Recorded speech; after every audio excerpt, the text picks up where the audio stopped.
मिर्जपुर के मिलकपुर के जाटों ने सोने का काम शुरू कर दिया जिंद में। फिर जो आता महाभारत के बाद में अपना ज्यादा बेड़ा गर्क हुआ, उस टाइम वर्ण बन गए थे। और ये भी महिलाओं ने शुरू करी कृषि भी। अच्छा। जब मर्द आदमी अपने शिकार के लिए चले जाते थे तो पीछे से बच्चे 5-7 दिन शिकार हाथ नहीं लगा तो बच्चे भूख से बिलबिलाते। सारी दर्शकों ने प्रियंका को हार की राम राम। और भाई देखो, अपने समाज में अगर बात करें तो सबके न्यारे न्यारे गोत्र है, किसी का कुछ है, जैसे मेरा गोत्र है कुहाड़ है, ताऊ का गोत्र है तो मलिक है, तो इससे प्रकार तय संधू सोराणे या फिर इतने सारे, किसी का कुंडू, किसी का सहरा होती, यानी मतलब इतने सारे गोत है कि पूछो ही ना। तो मतलब बहुत सारे गोत इसे हैं जो दूसरी जातियां के लिए मिला है जट्टा के। तो मारी गया है आज ताऊ बलराज मलिक, जो इतिहास के अच्छे जानकार है, खापा की भी अच्छी जानकारी रखा है, तो इनसे पूछांगे। राम राम ताऊ। राम राम बे, राम राम आपको भी और आपके प्रिय दर्शकों को मेरी तरफ से हाथ जोड़ के नमस्कार। तो एक चीज पूछनी थी आज आपसे। हाँ पूछो। ये गोत कड़ी तो शुरू हुए? ये ऐसा है कि गोत्र का जो परंपरा कहो, ये जो आदन मतलब है, जब से मानव सभ्यता हुई है और हम अपने समूह में, अपने कबीलों में जब से हमने रहना शुरू किया, तो उस टाइम गांव से भी छोटी आबादी होती थी, जिस तरह खेतों के अंदर डानियां होती हैं छोटी छोटी। तो वो कबीले जो आदन मतलब है, बाड़े बोले जाते थे उनको। उन बाड़िया भीतर में जितने एक बाड़े के बीच में जो आदन परिवार रहा करते, उन्होंने अपनी निशानी के लिए या कोई फखर की बात हो जाती, या कोई बहादुरी की बात हो जाती, या कोई स्थानीय बात हो जाती, उस हिसाब से अपने नामकरण करे थे, जिनको आज जो आदन गोत्र का रूप दिया जाता था। तो जो नामकरण करे तो थे, हाँ, वो किस आधार पर करे थे? वो इस आधार पर कि जो उस कबीले का सरदार होता था, जो भी उल्लेखनीय जो आदन वहाँ की कोई खास बात होती थी, तो उसको जो आदन मतलब उस हिसाब से उस कबीले को जाना जाता था। अपनी पहचान के लिए ये गोत्र जो आदन मतलब बनाए गए, जो आगे चल के गोत्र का रूप लेंगे कि ये फलाना कबीला है, ये धमका कबीला है। तो वो पूर्वजों के नाम पे या उसके सरदार के नाम पे या उसके फिर स्थानों के नाम पे भी होने लग गए। जिस तरह आजकल जो आदन मतलब कोई किसी गांव से निकल के दूसरे गांव में जाके बस जाते हैं, तो वो पिछले नाम से जाना जाता है आगे। तो ये आदिकाल से है ये चीज, और आदिकाल हम उसको बोलते हैं जो युग द्वादन, जिसके बारे में हमें द्वादन मालूम ही नहीं चला। इसके बाद में फिर द्वादन मतलब अपना आ गया, समझो कबीलों के बाद में द्वादन मतलब जो समाज आगे बनते चले गए, कई कई कबीले, कई कई समूह इकट्ठे होते गए या आगे बढ़ते गए। तो इस ढंग से द्वादन मतलब है। फिर आ जाता है द्वादन इसके बाद में देवकुल, जिसकी हाँ देवकुल। देवकुल में क्या है कि एक को देवता की श्रेणी में द्वादन हमने समझ लिया, उनको ले लिया, उनके गुणों के आधार पे, उनके कृत्य के आधार पे उनको अपना द्वादन, उसको बोला जाता है देवकुल। ठीक है ना।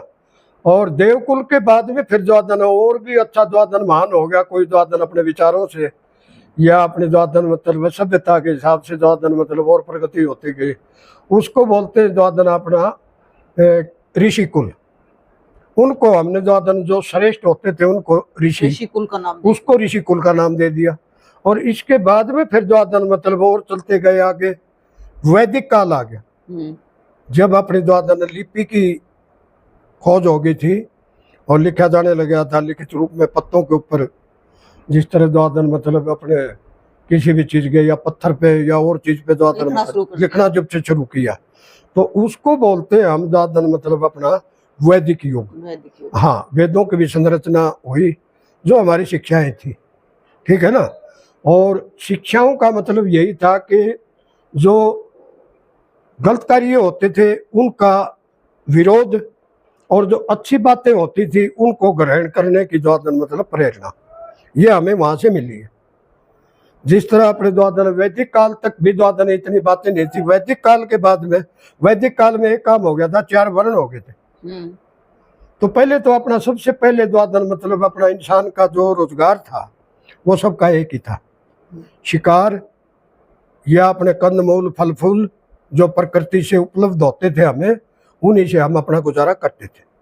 और फिर शिकार युग के बाद में कुछ पशु हमारे द्वादन पालतू बन गए, जो कमजोर पशु थे इंसान के शरण में आए, इसी को देवता मान लिया कि इसके ऊपर इतना भरोसा करना शुरू कर दिया, जिस तरह कोई चूहे के पीछे बिल्ली पड़ ले तो सीधा आदमी के पास आएगा, वैसे दूर रहेगा, बाकी बेशक रहता हो।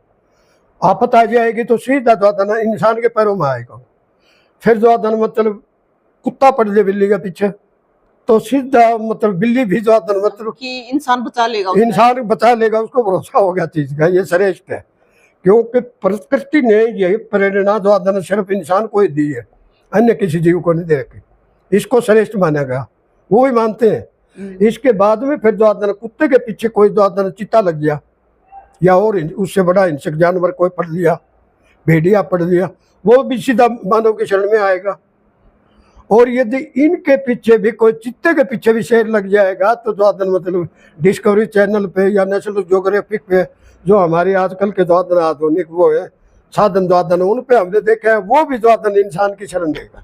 तो उसके बाद फिर कुछ पालतू पशु हो गए। पालतू पशु हो गए, और वो कमजोर प्रजाति जो रहनी नहीं थी, यहाँ लोप हो चुकी इस किस्म की तो लाखों ने तो हजारों प्रजाति द्वादन मतलब प्रकृति ने द्वादन वो लोप हो चुकी जो होती थी, वो इंसान के सहारे लग के बचे हैं कमजोर पशु। जिस तरह भेड़ है, कौन सी शक्ति है इसके पास अपनी सुरक्षा की रक्षा की, या बकरी है या अपना कुत्ता ले लो या बिल्ली ले लो, ये पालतू में ही हो, ये भी पालतू हो गए। इसमें फिर द्वादन मतलब जो गाय है, भैंस है या और है, अब हिरण तो दौड़ने शक्ति के कारण बच गया, खरगोश छुपने शक्ति के कारण बच गया, इनके पास तो कोई बात ही नहीं थी।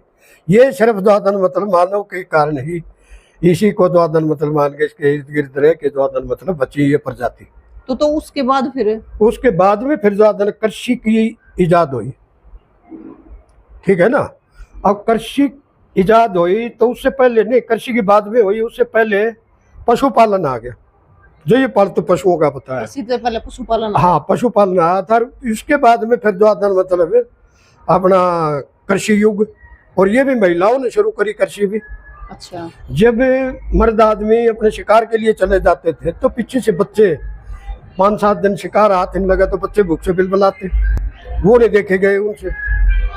तो हमने जो कुछ सीखा है प्रकृति से सीखा है, वो महिलाओं ने देखा कि ये पक्षी कैसे स्वस्थ रहते हैं, कैसे चेक रहे हैं, हमारे बच्चे बिलबिला रहे हैं, इनका कारण क्या है, ये क्या खा के जिंदा रहते हैं। तो ये जंगली घास होती थी, अपने जो खाद्यान्न बोले जाते हैं आज के, हमारे अनाज ला लो, अपनी दालें लगा लो, या मक्का लगा लो, बाजरा लगा लो, ज्वार समझो, या चावल को समझो, या कनक को, जो भी हमारे यहाँ जो संसार में तो और भी दूसरे टाइप के वो होते होंगे, ये पूरे संसार की बात कर रहे हैं यहाँ पर, मानव सभ्यता की। इससे द्वादन मतलब उन लोगों ने, उन महिलाओं ने देखा कि ये क्या खा के जिंदा रहते हैं, क्या खा के इतने खुश हैं, बड़े चेक रहे। तो उन्होंने भी वो घास मसल के द्वादन मतलब वो दाने द्वादन अपने बच्चों को देने शुरू कर दिए, और वो भूख से बच गए द्वादन उस चीज से। तो यहाँ से अपना द्वादन सौदा शुरू हो गया। जो आज हम कहते हैं ना अपनी तरफ से द्वादन मतलब भाई फल होया या दूध होया या ये जो मैं बता रहा हूँ खाद्यान्न वगैरह या दालें वगैरह और चीजें, ये वेजिटेरियन माने जाते चीजें। और अन्य जो शिकार पे थे तो इस पे फिर द्वादन वेजिटेरियन हिसाब आ गया अपने समाज में चीज। उन महिलाओं ने फिर द्वादन बीज सुरक्षित रखने शुरू कर दिए, जो आज है फिर के गोदाम है, अपने द्वादन FCI के गोदाम है, या अपने द्वादन मतलब अन्य महकमों के द्वादन जो गोदाम बने हुए बड़े बड़े अनाज के भंडारण के लिए, वो उन्होंने द्वादन औरतों ने किस ढंग से सुरक्षित रखे अपने, वो कीड़ी मकोड़ी की नकल करी कि बिलों के अंदर द्वादन ये अनाज को लेके चली जाती है आपातकाल के लिए, ज्यादा सर्दी हो जाए, बारिश हो जाए, उससे अपना द्वादन में वो खा पी के द्वादन अपना गुजारा कर लेते हैं। वो भंडारण द्वादन शुरू कर दिया उन्होंने, और इसको प्रचुर मात्रा में उगाने के लिए फिर द्वादन मतलब छिड़काव शुरू कर दिया इसका। यहाँ से खेती की परंपरा शुरू हो गई। तब भी हमारे कबीले थे, और शिकार के टाइम में भी कबीले थे, और फिर जो कबीले थे उनके पास, उस कबीले को सबसे शक्तिशाली उसको माना जाता था जिसके पास ज्यादा से ज्यादा पशुधन हो। उसके लिए चरागाह की भी जरूरत थी। फिर हमारा द्वादन परस्पर द्वादन मतलब टकराव शुरू हो गया अच्छी चरागाह के लिए, कि भाई इतना कब्जा मेरा होना चाहिए, या मेरे पशु हरी घास खा लेंगे, या उसका उत्पादन द्वादन मतलब जहाँ कम होता था तो एक कबीला दूसरी जगह भी जाने लग गया, और इस ढंग से आपस में संघर्ष भी शुरू हो गए। अब जिस तरह हमारे यहाँ काल पड़ जाते थे जहाँ आप बैठे हो, तो यहाँ के हमारे बुजुर्ग द्वादन जिस तरह राजस्थान वाले अब भी गाय चराने आ जाते हैं आ अपने यहाँ। जाती है, हाँ। इस ढंग से हमारे बुजुर्ग भी यमुनानगर और अम्बाड़ा की तरफ मैंने जाके बात की उन आदमियों से। मैंने कहा भाई तुम हमारे गोती भाई इतनी दूर कैसे आ गई, ये गोत तो हमारे इलाके के अंदर उधर होते हैं ज़्यादातर। बोला जी हम यहाँ पशु चराने के लिए आते थे, इस क्षेत्र में हरियाली थी और हरियाली का क्षेत्र देख के हमने द्वादन अपने गाँव आबाद कर लिए, उड़े बस गए। हाँ पानी का आसरा देख लिया। तो जो जितना सभ्य था उतना द्वादन हो, हरियाली की तरफ द्वादन का बीज मिलेगा आपको। यानी नदियों के किनारे किसी भी मुल्क की सभ्यता, किसी भी मुल्क की जो उन्नति, वो आपको द्वादन मतलब नदियों के किनारे पानी के साधन के साथ द्वादन ज्यादा मिलेगी। ठीक है ना, ऐसे हमारे समाज का ये सौदा होता चलेगा। अब आ जाओ बात कई पूछ लेते हैं गोत्र के बाद में, जाति की उत्पत्ति तो कल हुई है उन बातों को देखते हुए। अच्छा। ये जो कबीलाई पहचान थी अपनी, ये हमारी खानदानी पहचान बनती गई है फलाने कबीले से ही, मतलब और फिर वो नस्ल विकसित होती गई। तो आपकी जो नस्ल है, मार्शल रेस बोल देते हैं अपने यहाँ, अंग्रेज इसको जाति जुति नहीं, इसको रेस बोलते थे अपनी भाषा से। ये एक नस्ल है, आप जो बैठे हो। मतलब जैसे अलग अलग गोत है, मलिक गोत हो गया, सहरावती, एक बिल्कुल नस्ल है। हाँ, ये नहीं, ये नस्ल नहीं, ये तो गोत्र है। हाँ तो ये गोत्र पर है। आपकी जो नस्ल है ना, कृषक समझो अपने आप को, मार्शल को सबसे पहले द्वादन शिकारी समझो, फिर कृषक समझो। ठीक है ना, पशुपालक और चीज जो भी आपके धंधे रहे, और फिर आपके वैदिक काल के आसपास आके द्वादन मतलब प्योर वेजिटेरियन को अच्छा मानने लगे, हिंसा को बुरा मानने लगे। उसके बाद में फिर द्वादन अपने ये जो लेख आते हैं उसके बाद के, हमें उनसे द्वादन जानकारी मिलती है कि वो क्या थे, क्यों लिखे गए, क्या चीज थी। वो जो कार्य नहीं करने चाहिए, अनपेक्षित बातें हो जाती हैं, वो उन्होंने रोकने के लिए द्वादन हिदायत देनी शुरू कर दी।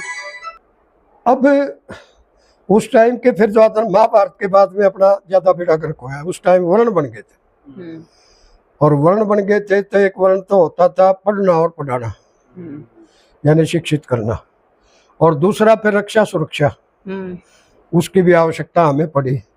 और तीसरा वर्ग फिर द्वादन मतलब अपना जो वर्ण था उसमें द्वादन मतलब व्यापार वाणिज्य अदला बदली ये भी शुरू हो गया था, वस्तु विनिमय होता था। और फिर चौथा द्वादन मतलब अन्य सेवादार, जो समाज को जिन चीज़ों की आवश्यकता होती थी, क्योंकि उस टाइम तक द्वादन मतलब कपड़े का भी विकास हो गया था। इससे पहले तो हमारे बुजुर्ग पत्ते लपेटे फिरते थे, और इससे पहले द्वादन नंगे जैसे भी रहे होंगे द्वादन, वो ये तो इतिहास की लंबी बातें बन जाती हैं। तो फिर द्वादन मतलब जब अलग अलग व्यवसायों की जरूरत हुई तो व्यवसायों का नाम द्वादन मतलब कर्म के आधार पे द्वादन मतलब ये जाति बन गई। जिस तरह चमड़े का व्यवसाय शुरू हो चुका था, या धातु का व्यवसाय शुरू हो चुका था, जिसने लोहा छेतना शुरू कर दिया उसका नाम कर दिया लोहार।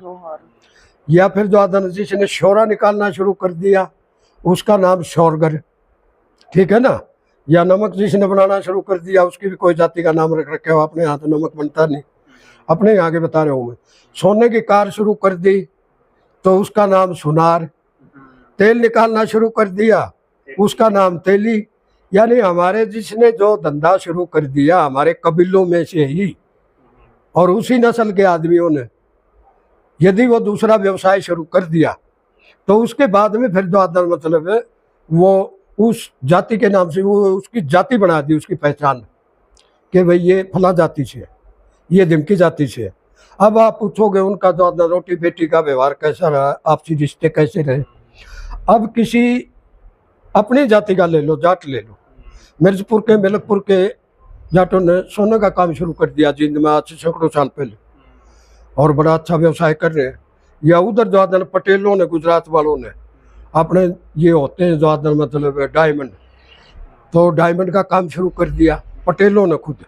तो उनके आपसी रिश्ते यूं टूटते चले गए कि वो फिर द्वादन जो कृषि कार्य में या पशुपालन में जो रहते थे, वो धूप का मुकाबला करना, ये घाम या मेहनत करना, इतनी खोटी गायों की धार निकालना पैर पार जोड़ के द्वादन मतलब, तो वो काम तो कष्टकारी काम था। और ये काम छाया में बैठने वाले काम कर लिए।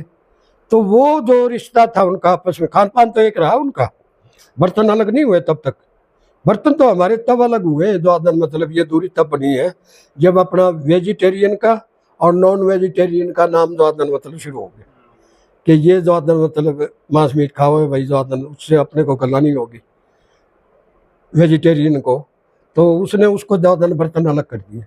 और यहाँ हमारे बर्तन भी एक रहे, रिश्ते एक नहीं रहे। क्यों नहीं रहे? कि जिसने सुनारपणे का काम शुरू कर दिया, मिलकपुर के मिर्चपुर के लगा लो, उन्होंने अपना व्यवसाय बदल लिया, तो उनका रोटी बेटी का रिश्ता जो कृषक समाज से थे, जो लामनी करना, खुदाई गुडाई करना या बोझा ढोना और चीज करना, 24 घंटे धूप में काम करना, वो व्यवसाय से द्वादन मतलब उनका छाया का व्यवसाय बन गया।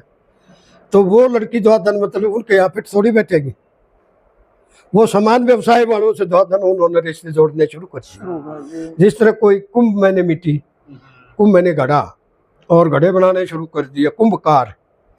तो कुम्हार की लड़की वो तो मात्र 1 मिनट के लिए बाहर निकली है, नंगे पैरों निकली, क्या पता बर्तन सुखाने के लिए अपने पिता की मदद कर रही है और फौरन अंदर चली जाएगी। और हमारे वाले धंधे में द्वादन वो कैसे रहेगा?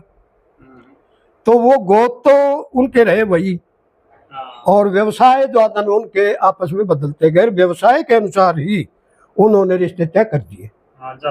जाति बढ़ गई। जिस तरह पढ़े लिखे की अनपढ़ की जाति कौन बढ़ रही है अपने? अब लड़की कोई ग्रेजुएशन कर रही है, कोई पोस्ट ग्रेजुएट है, या कोई द्वादन बच्ची अच्छी सर्विस पे है और चीज पे है, उसको कोई द्वादन हाली पाली को थोड़ा देगा कि भाई वो लड़की जाके द्वादन मतलब वहां करेगी। वो तो उससे भी 21 देखेगा कि लड़का उससे भी 21 हो, ठीक है ना। तो हमारे जो बर्तन अलग हुए, या जिसको ऐसा प्रश्ता या छूत कहते हैं, वो सिर्फ इसी कारण हुए कि किसी वक्त में और मजबूरी वश मांस भक्षण शुरू कर दिया। भाई सड़ा हुआ मांस खा लिया इसने, पुराना मांस खा लिया, ना मार के खा लिया, वो उनको गलानी होगी इस चीज की, जो उनको हिंसक मानेगा। तो उनसे उसने द्वादन मतलब अपने जैसे खान पान वाले से ही द्वादन कनेक्शन रखना शुरू रखे।